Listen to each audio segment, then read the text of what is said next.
Well, welcome everybody to another episode of Uncle Garrett. And Aunt May.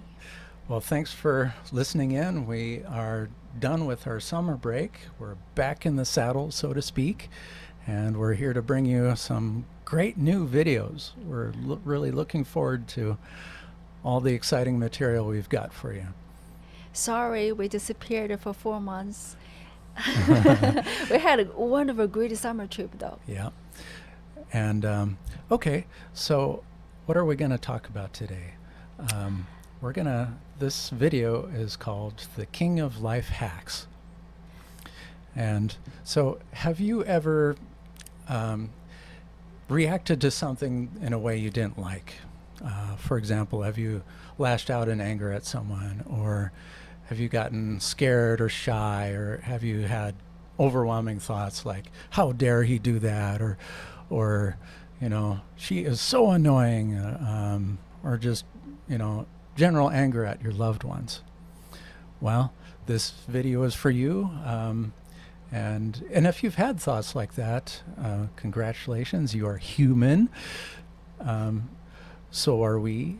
Yeah, we all do. Except we've never had, we've never done bad things like that, have we? Yeah, right. Well, okay, let's just say we're coming from a little bit of experience of imperfection here.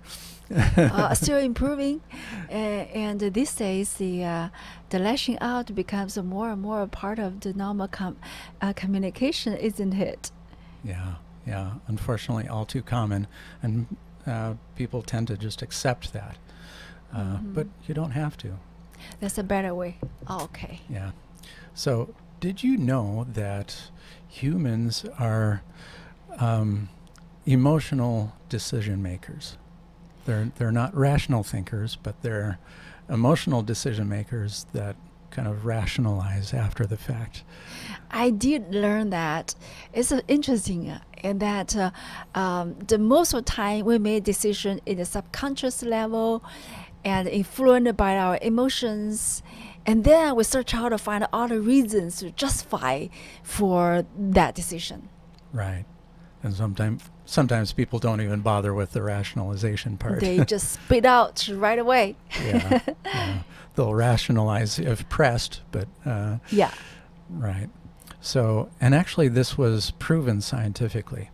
So in 1983, as early as that, a guy named Benjamin Libet did a series of experiments, and he used functional MRI and EEG.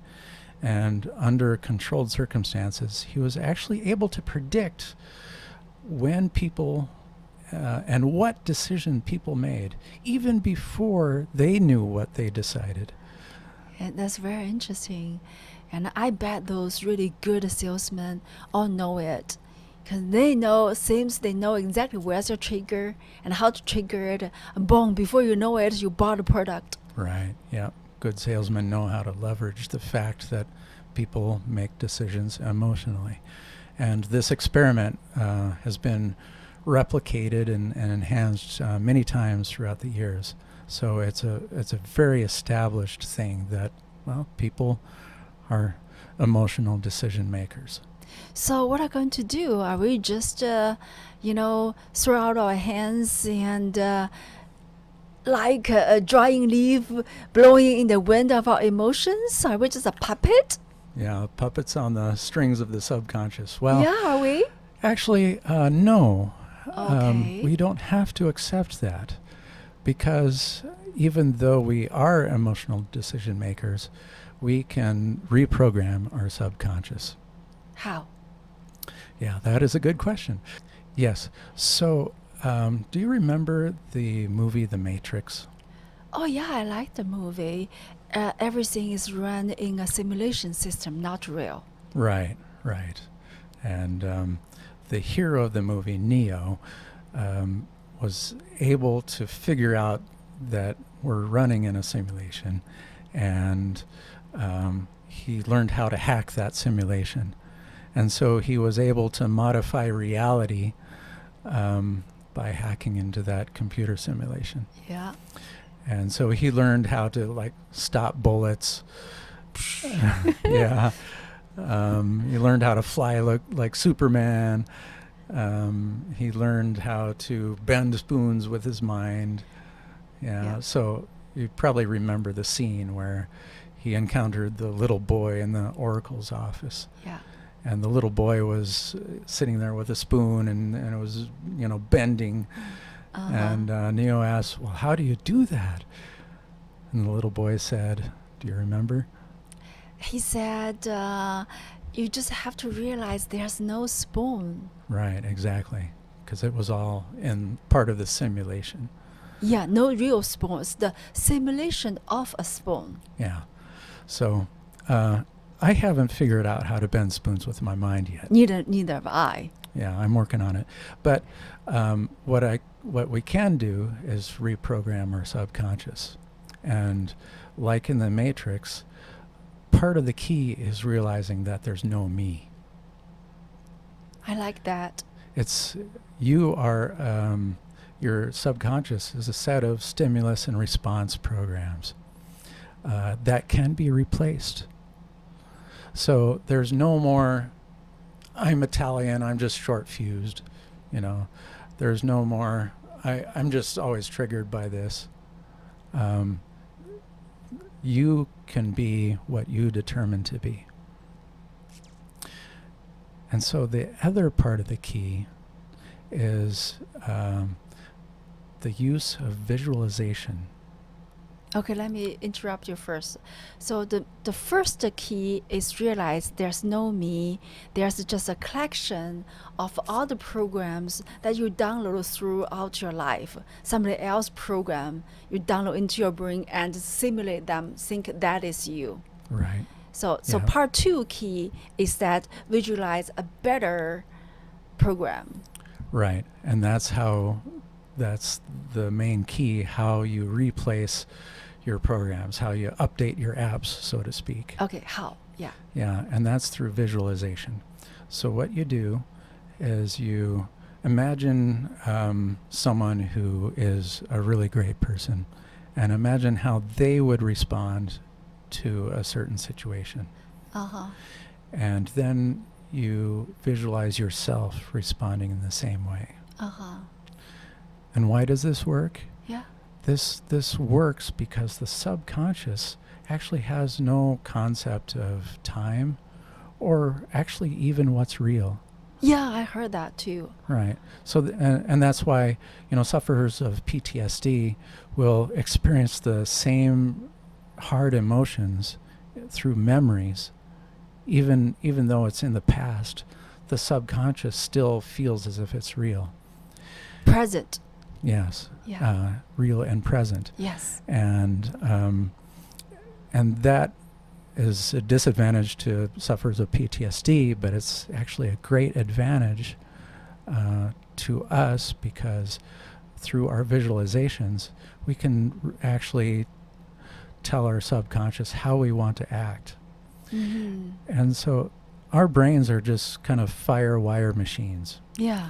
Once they do something, and if they don't get negative feedback, they'll wire that pattern more and more. And the more it's repeated, and the more you do something or visualize something, because remember, your subconscious doesn't have a time concept so much. Yeah.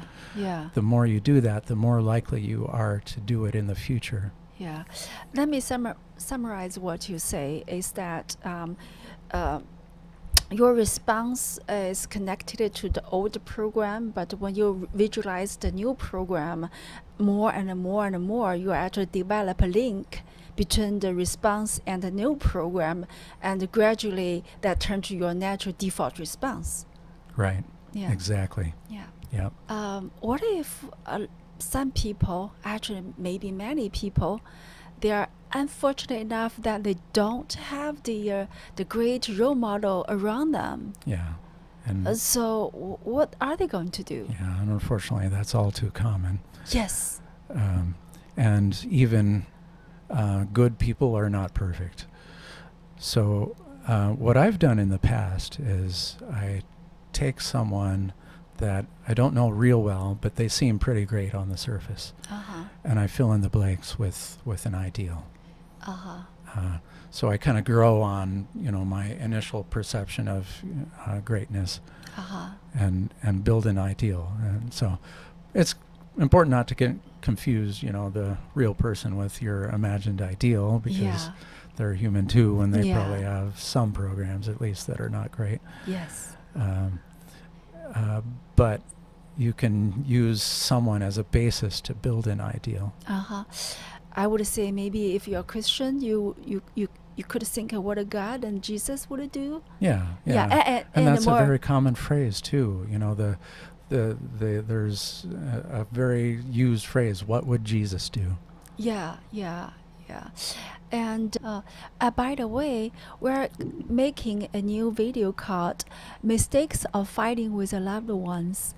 And I highly recommend you to watch that, because not only you will see a great role model of a loving couple, but also the art of how to turn a conflict into love building instead of fighting. Come to think about it, I'm a meditator, so I would think the visualization, if we do it in a meditation session, it will really enhance it.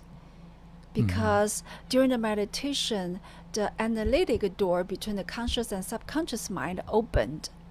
And then that's the time you can inspect, examine your old programs and see if they don't fit or it's incorrect. That's the time you just throw them out and put in the ideal program. Mm-hmm. Yeah, we can call it the Meditation Mega Multiplier Plus Pack. Sounds right. Okay, I think that's all for today.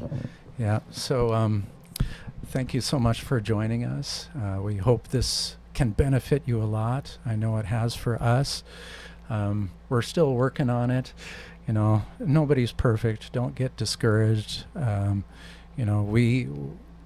We still have our own problems that we're working through, and we just hope that you'll join us in that journey. And we appreciate you listening. Like, share, and subscribe.